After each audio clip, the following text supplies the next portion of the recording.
Hola viajeros, el día de hoy les habla Nea la gonorrea. Y yo soy la fresa que Neo se come y que hecho es más importante que la Nayobi.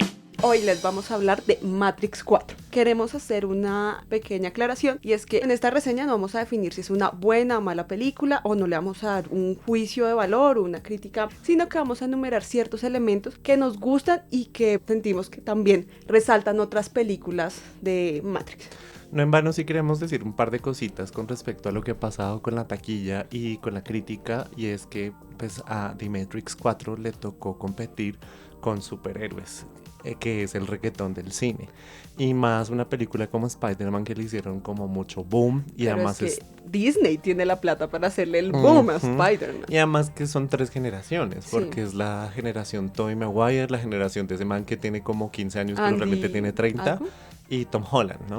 Otra cosa también es que en su primera semana de estreno se convirtió en una de las pelis más pirateadas. Entonces yo sí siento que de pronto hubo como un descuido por parte también de la productora, como de "Ñe". Y pues la trilogía de The Matrix es una identidad de los Wachowskis. Sí, Hago la aclaración y con los. sí, y Ujú. pues realmente la pregunta es ¿para qué regresar a algo que ya no son? O sea, ellos ya no son los Wachowski y ya no piensan como pensaban en Matrix. Y eso se nota en otras producciones como por ejemplo Sense8, donde de hecho vemos la transformación de Lily. Lana se hace con Chloe Atlas. Sí. Y tienen otro feeling definitivamente al de Matrix. Esta peli es una peli que nadie pidió. Y que nadie quería hacer. Y creo que la peli misma lo deja muy claro. Sí, Matrix es una trinidad, ¿no? Team Neo, Team Máquinas y Team Smith. Y pues no en vano por alguno de sus personajes más importantes, se llama Trinity. Otra cosa que pasa con The Matrix es que en su momento, finales de los 90 y principios del 2000, pues fue una película que revolucionó la manera de hacer el cine de acción. Y de hablar de una historia también. Es la típica historia arquetípica, perdón por la cacofonía, del héroe, pero no tiene sentido hablar de eso en los 20 del siglo XXI. Digamos que no es lo mismo, incluso por lo más obvio, la tecnología. O sea, esa película nacía con la tecnología de los 90. Los 90 es una muy buena época para la internet. Para ser hacker, para Sí, hacer esas cosas. sí, Pero sí. ya ahorita es como, pues tú aprendes eso en YouTube. Sí, Eso sí, es muy sí, fácil. sí. Y pues eso nos lleva también a pensar que ser rebelde hoy no tiene sentido ni tampoco es cool, porque está totalmente ligado a una estructura social del siglo XX, que es algo que se está construyendo constantemente, y obvio si esta revolución industrial tecnológica, a nosotros como consumidores nos ha puesto en otro lugar distinto, y la revolución ya no es hacia afuera. No, o sea, ya las revoluciones son internas. O sea, no en vano estamos en la época del mindfulness. O sea, como toda esta cosa de vamos a meditar. No está mal, pero pues se le está rindiendo como un culto a este tipo de revolución interna que no sucedía antes. Y pues obviamente eso se va reflejado en las películas. Bueno, y eso pues no está desligado del guión totalmente, que es uno de estos grandes temas. Es un guión escrito por Lana Wachowski y no por Lily. Y se siente, ¿no? Sí, y bueno, ojo porque en el guión también está otro personaje Sí. que lo vamos a poner en el video.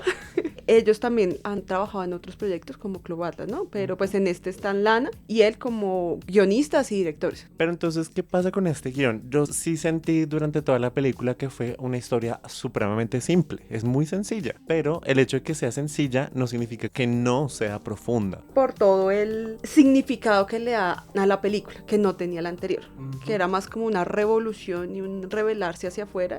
Sí. Claro, tiene que ser más profunda porque Neo, que es como este personaje principal, lo va a poner entre comillas, se está revelando hacia adentro. Sí. Todo el tiempo está ahí como, ¿qué hago? Y mira que eso se ve, o sea, como complejidad versus profundidad, se ve mucho con el personaje del arquitecto versus el terapeuta. El arquitecto, la escena de Matrix 2, cuando Neo va a hablar con el arquitecto, es como este personaje súper elocuente, que usa palabras pseudo inteligentes. Y pues finalmente ese es el arquitecto que nos explica la Matrix Sí. y nos dice qué está pasando. Más enredado, pero súper igual, racional y sí. súper... Mientras que acá no, aquí es como, bebé, estás deprimido porque no estás Con Trinity. Y eso es lo que nos conviene. Y uno, ¿ya?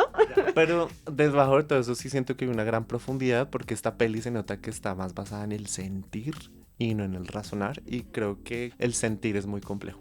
Sí, pues además también se burla de los reboots, estar atrapado en esa nostalgia noventera, 2000era, ochentera que vemos ahorita, así como el boom, y pues esto también lo vemos reflejado en el guión, todo el tiempo están diciendo, ¿no? El mismo Smith, El Merimango. Marimango, el mismo Merovingio y el terapeuta están haciendo como esa crítica, ¿no? Nos toca estar acá, es que nos obligaron a hacer esto, y eso me parece muy bonito. Sin embargo, siento muchas veces que se convierte en lo que se está burlando. Eso se ve mucho a la producción. O sea, no dejarla ser una burla completa, sino encaminarla también a que venda. Lo cual no lo he logrado, aunque, bueno, hay un ranking en el que se demuestra que esta no ha sido la peor de las Matrix. Y tampoco lo es. No lo es. Este guión sí tiene un tono triste, escena tras escena, todo el tiempo hay una melancolía. De hecho, en el momento que Trinity sale, en la azotea, no sé cómo se llama, y está el atardecer, todo el tiempo hay un tono muy nostálgico, muy de tristeza. Y claro, pues piensa que Lana Wachowski cuenta, ¿no? En su entrevista que va a aparecer en pantalla, que la Warner le estaba insistiendo, oigan, queremos hacer otra Matrix, queremos hacer, y siempre fue como no. Y cuando mueren sus padres, pues ella usa un poco como esta película para sanar, ¿no? Es una catarsis. Y eso también explica un poco por qué Lily, también saturada y cansada de las grabaciones, dijo, no, quiero hacer parte de este proyecto. Y si lo dejan claro, ¿no? O sea, pues es que igual ellos ya llevaban muchas más de 100 y piola de horas de rodaje. Y eso es un desgaste físico. Y más cuando estás atravesando un cambio personal, como los que ellas vivieron. Yo creo que sí se entiende la decisión de Lily. Sí, además que ella es muy clara en la medida que dice como, yo no quiero hacer esta película, pero, o sea, si se la van a tirar, me la tiro yo. Igual ahí creo que en el mundo del cine hay muchas más cosas que no solo son creativas, sino puro y duro mercado y capitalismo. La pregunta del guión es, ¿qué pasó con Neo? I'm too old for this shit. Total, él es la personificación de todas las frases de las películas. O sea, su telequinesis del putas, pero una vez, como cuando uno dice, sí, sacó superpower, pero su genkidama del orto ya... No, o sea, va cayendo gente, carros, cosas, y él... Sí, con el poder del amor. Telequinesis y el poder del amor que ya, o sea, no, ya. Ay, Sí, es un personaje que queda como plano, o sea, dice 2, 3 cosas y el resto es... Sí. Y eso también nos pone a preguntarnos a nosotros, oiga, ¿quién es el protagonista? ¿Es Neo o es Trinity?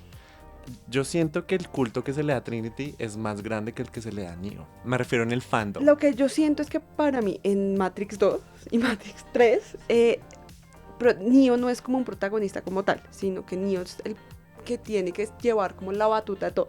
Pero Trinity empieza a tomar un papel mucho más importante. Yo siento que Neo acá pasa como en un punto a otro plano, porque todo el tiempo está en función de ella. Entonces, para mí, ella es como la que siempre ha sido el eje central. Yo no digo como un papel protagónico, pero sí un eje central en la historia.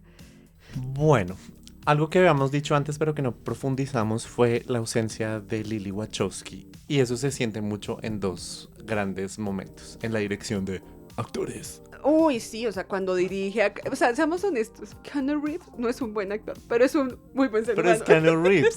Tal cual, porque es una persona tan bonita que uno dice, no importa, pero no es buen actor. Y lo que hacían en Matrix, las 3 originales, era darle una mejor dirección.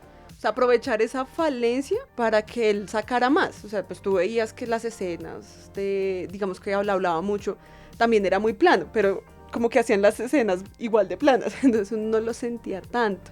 Pero acá sí, el dinamismo, o sea, como esta cuestión de que sea más expresivo, pues no. Sí, y eso también se ve reflejado mucho en las escenas de acción. Pachucas. Ay, sí, o sea, ustedes recuerden la escena de acción de Matrix 2, donde estaba la persecución en los camiones, las motos, Smith. La contravía, la katana, la pistola, eso era de todo, amiga. Y acá es como... Y aparte era una escena súper larga. O sea, es como la mitad de la película. Sin esa escena la película sería un corto. Tal cual. Sí. Un corto con el Merovingio. Sí, tal cual. Pero acá, realmente, cuando se hacen esas escenas de acción, ay, quedan tan planas como... Sí, vamos a pelear. Y no mueven ni la cámara, es que ni se esfuerzan. Y bueno, el último punto de esta como ausencia de Lily, pues es que sí, eso es una perspectiva muy nuestra, y es que sentimos que Lana se encarga del qué. Y Lily se encarga del cómo. O sea, sí se nota que las dos hacen un buen Sí, equipo. y eso se nota también en Sense8. Sí, cuando Lily se va, Sí, se sí, siente sí. el vacío.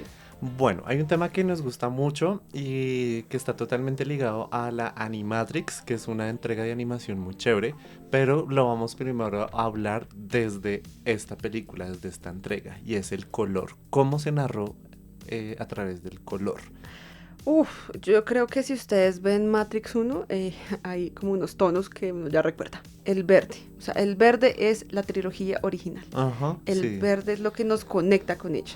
Lo que pasa con la trilogía original es que como existía por sí misma, pues era verde. En cambio acá fue como, oiga, la trilogía original es verde y esto no es la trilogía original.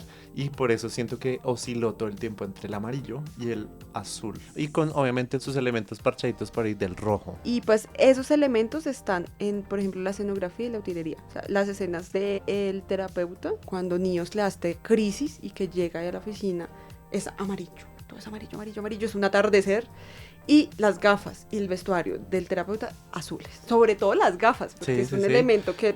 Y como en el background de la conversación, los objetos son amarillos, azules, los cojines son amarillos. Y en el lado de Neo hay un cojín verde. O sea, están como estos elementos claves. Cuando Neo sale a las azoteas y está todas las luces amarillas, hay una rojita que está titilando por ahí todo el Sí, hay tiempo. elementos. Hay elementos. El color a través del vestuario, que es lo que tú estabas diciendo también con respecto al terapeuta, es súper marcado, pero también yo lo veo en Smith, porque siento que ellos dos son muy azules.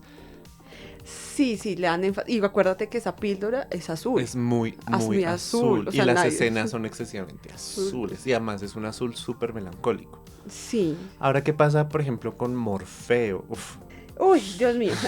Yo personalmente siento que Morfeo, el original, es relevante. O sea, Morfeo es el que busca a Neo. Morfeo es el que tiene el concepto de Jesús, del... ¿Cómo se llama? Es como el aficionado ahí religioso. Sí, pero él le tiene un nombre, el elegido. Y acá es una burla a Morfeo. Para mí es una burla por sus actitudes, porque aparte Morfeo sale de un programa modal y entonces también queda como unas cosas ahí extrañas que yo digo, este no es Morfeo. ¿Qué pasó, Morfeo? Yo difiero ahí un poquito y es que no es tanto una burla como lo veo yo, sino que Lana muy intencionalmente lo que hizo fue reconstruir a los personajes de la saga, pero de una manera muy distinta para decir, oye, esto no es Matrix original. Esto es otra película. Creo que para mí, tanto la tuya como lo digo, son muy son importantes. Percepciones. Sí, son percepciones. Sí. ¿Y ustedes qué opinan? Déjenos en los comentarios qué opinan sobre ese personaje que para mí es terrible. Y pues hablando de Morfeo, nos gustó mucho que este personaje era el único que tenía una gama de colores amplia en el vestuario. Y conectada totalmente con lo que estábamos hablando de los colores. Exactamente. Entonces su primera aparición fue su amarillo proxeneta en el baño, burlándose un poco como de lo que significa el Morfeo original. Luego tiene una suite negra como con un rojo proxeneta. Luego aparece con azul chulo. Luego bata negro narcosexy roja. Luego aparece con un rojo setentero. Y luego al final como que cuando la película se vuelve verde, siento que se neutraliza ese estilacho tan exagerado, a pesar de que sí lo tiene, pero no es tan evidente. Que es cuando se conecta con Vox para salvar a la tripulación. ¿Qué concluyo yo de este Morfeo? Que sí es transversal a la película en la medida que esta película nos habla de un amarillo y un azul que oscila entre la Matrix. El rojo es el color de la píldora, el negro nos evoca a los personajes de la trilogía. Hay cosas en el vestuario que realmente son muy dadas a su época, ¿no? Sí, o sea, sí. Y el vestuario negro el látex, de Matrix, el látex, así como... el cuero.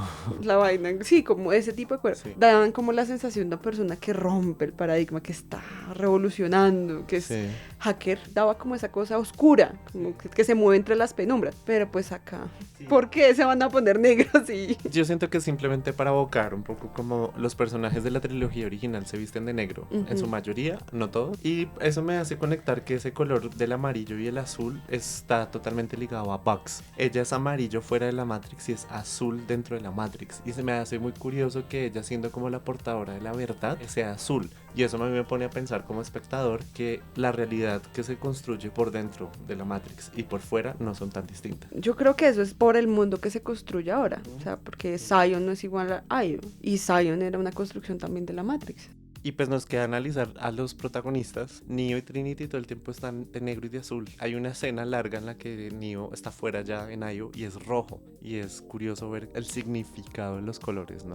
En Io se visten de gris, de ciertos tonos, pero no son tonos tan relevantes. Pensamos que en la trilogía original sí hay una concepción en los colores de Zion, porque los mandos fuertes sí tenían colores rojos y los otros oscilaban en muchos tonos grises. Esa oscilación de colores, tanto el vestuario como los escenarios, nos pone a pensar también en algo que la misma película dice, y es que Matrix y Io son prácticamente del mismo color. Claro, son calidades distintas, pero en todo caso, la reflexión que hace Niobe, Zion era otra Matrix, Io es una derivación de Zion. Pero ojo, porque el arquitecto sí dice que Zion sí fue construido en función de la Matrix y en función del status quo. Lo que yo siento es que Io sí es la construcción de las personas cuando deciden ser libres, como se tiene que hacer esa bifurcación. Y acuérdate que Zion todo el tiempo era ocre. O sea, dentro de Zion era rojo, amarillo, pero así muy oscuros. Sí, en cambio, Io no.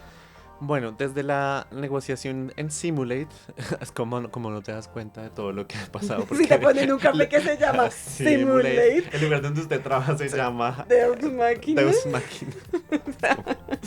¿Qué te faltó? Que te pegaran el sticker Matrix. Toda la película se vuelve verde y en paralelo la desconexión de Trinity en Anomalium es azul, rojo, azul, rojo, azul, rojo. La película todo el tiempo está saturada de muchos tonos. Ahora, lo que habíamos dicho antes, ¿cómo se conecta eso con Animatrix? Vamos a hacer la numeración de los cortos en orden de salida y vamos como nombrando cosas que nos parecieron similares tanto en Animatrix como en Matrix 4. Por ejemplo, en el último vuelo de los Iris. En la escena de la pelea, como inicia el corto, que es este lugar de pelea como en medio de la nada, súper amarillo, los tonos rojos que tienen. Es igual cuando Morfeo pelea con Neo, como en esta simulación. Los tonos son muy similares, o sea, el espacio es amarillo y los vestuarios también van entre los rojos y los negros. Entonces es muy chévere ver que como que le hacen esa analogía en Matrix 4. Otra cosa que vemos es que en el segundo renacimiento, este personaje que es como la voz histórica de las máquinas está rodeada de una manera como muy shintoísta, no sé. Entonces está iluminada. Está iluminada. Precisamente esa idea de estar iluminado y la luz de las máquinas está totalmente ligada al momento en el que Neo en la trilogía original pierde la vista, pero puede ver el color, la luz. La luz, y ese amarillo luz.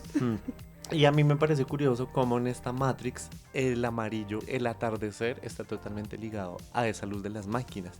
Es como que si la Matrix se encargara un poco de decir, vean un poco de lo que es. Finalmente, pues la gente supuestamente en esta versión es consciente, ¿no? De que están adentro. Sí, y que pues están ahí bien. Sí. Y pues aparte de todo, esta luz de atardecer que dices, a mí me parece que en Matrix todo sucede después de las 5 de la tarde. Ah, sí. Todo sucede después del atardecer. Sí, Siempre es esta luz naranjita linda, porque aparte es un atardecer todo perfecto. Sí, es cierto.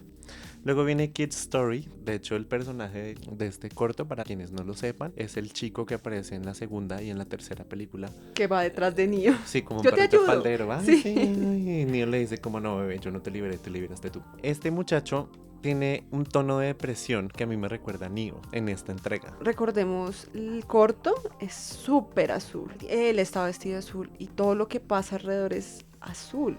Sí. Y lo mismo pasa con Neo. Sí, entonces yo siento que sí tomaron estos colores de Animatrix para crear este lenguaje de esta nueva película. Como lo que pasa en World Record.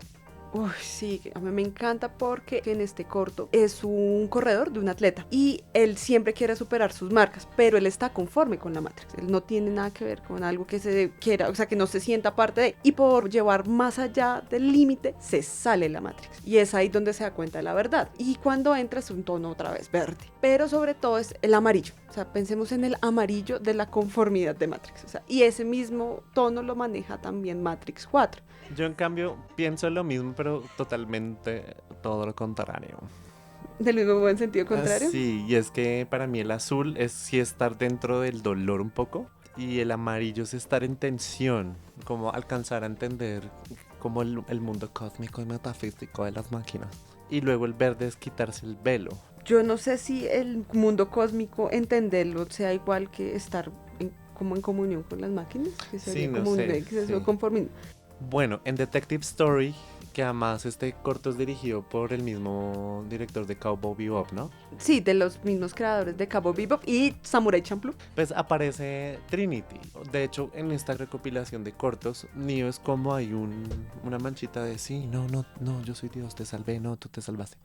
Pero entonces aquí, más allá del color, es que esto nos da a entender que el fandom y que Trinity como personaje es muy, muy importante. Para mí nunca había sido la protagonista, pero viendo esta película me puso a pensar un poco que era un coprotagonismo.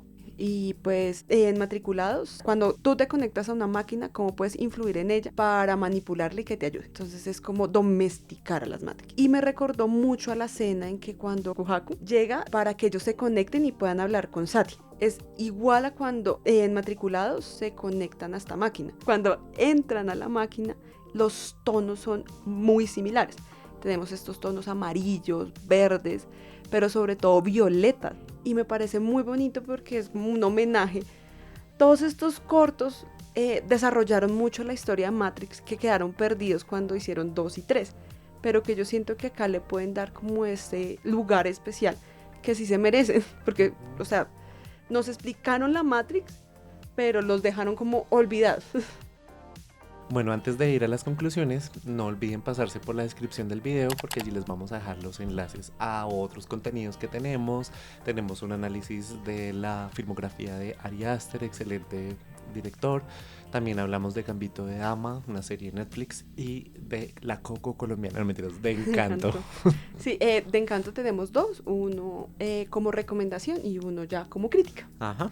Y bueno, ¿qué pasa entonces? ¿Cuáles son nuestras conclusiones? Bueno, la tetralogía de Matrix es una historia arquetípica del héroe. Nos habla de la persona que está buscando como su lugar en el mundo y a partir de ello cambia.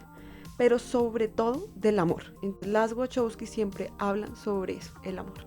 Que ya no es el amor heterosexual, no. No, pues entendamos un poco la historia de las Wachowski y pues sí. todo su cambio. Esa misma manera de ver el amor la hacen en Cloud Atlas y en Sense8.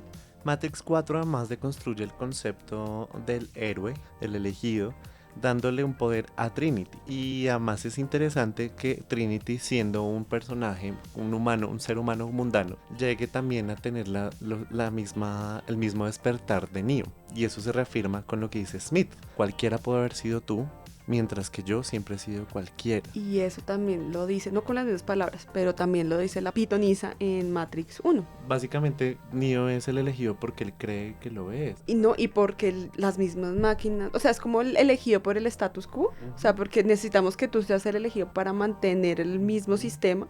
En cambio, siento que Trinity no, es como la que realmente siempre se está saliendo de ese sistema. ¿Qué pasa con los sintientes y la inteligencia artificial? La inteligencia artificial tiene como varios como cuestiones éticas, ¿no? Pero es ese paradigma, ¿no? O sea, simulan o sienten, o sea, están programadas para sentir o realmente evolucionaron para transmitir ese tipo de emoción. Y es un poco como, venga, nosotros también evolucionamos para sentir o estamos programados para eso. O sea, es como ese dilema filosófico que también está ahí en Matrix, ¿no? Como que realmente las máquinas sienten, o sea, crean familia, crecen. Sí, o simulan. O simulan. O nosotros también simulamos. La verdad es que esta película no necesitaba Neo ni ninguna chingada. Solo que sus armies necesitaban revivirlo porque querían volver a sentirlo. Pero la cosa está fluyendo, la gente no se quiere desconectar y ya porque son conformes y ya, o sea... Entonces, ¿para qué despertar a Neo? O sea... Sí, la respuesta es como, ya no liberamos mentes. Oh, pero es que no quieren tampoco, ya. Siento que la premisa de la tripulación de Bugs y Bugs es un poco floja. Ah, sí, es la fandom de Neo en Matrix. Sí. Otra cosa que a mí me pareció rarísimo, que me parece un poco rebuscado, es porque Bugs y Trinity pueden como interconectarse ahí. En la película explicaban, entre comillas, que ellas tenían la misma conexión cerebral. Entonces yo lo relacionaba como con el trasplante de riñón. O sea, pues somos compatibles. Más chimbo. Lejanos, pero ya, o sea, no más. O sea, no queda una cosa como que Bugs y Trinity tenían una conexión mística. Nada. Chimbo. Y ahí, what the fuck con ese final. Ay, el final. Cuando las personas se están botando de los edificios, es Guerra Mundial Z. O sea, los zombies están votando para cazar a los humanos. Acá las personas están viruseando para cazar a Trinity y a Neo. No tiene, o sea, eso es como, qué puta. Son malas escenas de acción. Porque si uno la relaciona con películas malas, es porque usted está muy mal. O sea, si usted va a copiar, cópiele a los buenos. Sí, total. Catrix es un Monster Inc. y ya lo he visto en otros videos de YouTube, pero pues es que a mí se me ha ocurrido y cuando lo vi fue como, sí. Pero la diferencia es que en vez de hacerlos reír, los frustran. Es como, no vas a tener esto. Sí. Crea más energía. Pila AAA. Batería de carro. Sí, batería de carro con toda. Pero finalmente queda la reflexión de el temor y el deseo mueven al mundo. Es decir, perder lo que tenemos versus... querer lo que no tenemos. Querer lo que no tenemos es lo que mueve al mundo. Bueno, hablamos un poco del arquitecto en la trilogía original, que era como una especie de dios. O sea, él sabía cómo se movían todos, incluso los virus. A este terapeuta que es como el monarca caprichoso. No, y además hace negociaciones y tiene la decisión de, como que le pregunta a las máquinas, espérense, yo negocio con Neo. O sea, ya no es Dios, la otra sí decía, váyanse a morir todos. Sí, suerte y muerte, piro. Sí. Y milenias peleando Kung Fu. Ay, sí, yo no sé, creo que eso es una de las cosas que más detesté de Smith. O sea, salió de su coworking, le faltó solo un café en Starbucks. Ay, no, así como con su toalla. Ay, amiga, salí de mi clase de Kung Fu. Y pues eso nos pone a pensar cómo es que un señor cuarentón vestido con traje oficinista con unas gafas del FBI hacía que pelear Kung Fu fuera tan cool. Aparte porque el personaje era serio. Sí, sí. No se reía. En cambio este sí es todo como... demasiado millennial. Te amo, digo, te amo, Neo. Y pues es que es muy obvio que la empresa se llama Deus Machina y él termina siendo el Deus Ex Machina más raro. Es como literal como te la debo, bebé. Nos vemos. Sí, y cuando en la trilogía original como que uno vivía para el otro, o sea, uno vivía para destruir al otro. Marimango. ¡Merovingio! Yo detesto lo que hicieron con Marimango, o sea... Pero es que el Merovingio es la representación de la Warner. Sí, y la exacerbación de la crítica, así como de, sí, esto es una mierda. O sea, casi que no lo escupen en la cara. Sí. Y una última reflexión es que sí nos hizo rarísimo que en Nayo solo está la gente que está cosechando fresitas y ya. O la fresita cosechada me está cosechando a mí y ya. Sí. ¿Qué pasa con la gente? No hay gente en Nayo. No. O sea, la tripulación Niobe, que no le importaba a nadie. Sí, total. Y ya. Y pues bueno, hasta aquí llegamos con este video de Catrix. Vamos a hacer un ranking para nosotros. ¿Cuál de las personajes fue el peor? Donde 5 es el 4 es como, uy, no. El 3 es como, what the fuck. El 3 es, ¿por qué? Y el primero es como, ay, nada que ver, apague y vamos. Sí, para que vayan y miren y nos comenten igual acá en la caja de comentarios y en Instagram y en redes sociales para ustedes cuál fue el peor personaje de Matrix. Muchas gracias por escucharnos, gracias por los comentarios del último video de Encanto, que nos encantaron, los leímos todos. Y tanto en las críticas como en las recomendaciones que nos hicieron, como en el amor que nos enviaron, pues para todos ustedes, muchas gracias. Y queremos recordarles que ahora vamos también a sacar podcast en Spotify para que también nos busquen como Viajeros Lacónicos y nos sigan.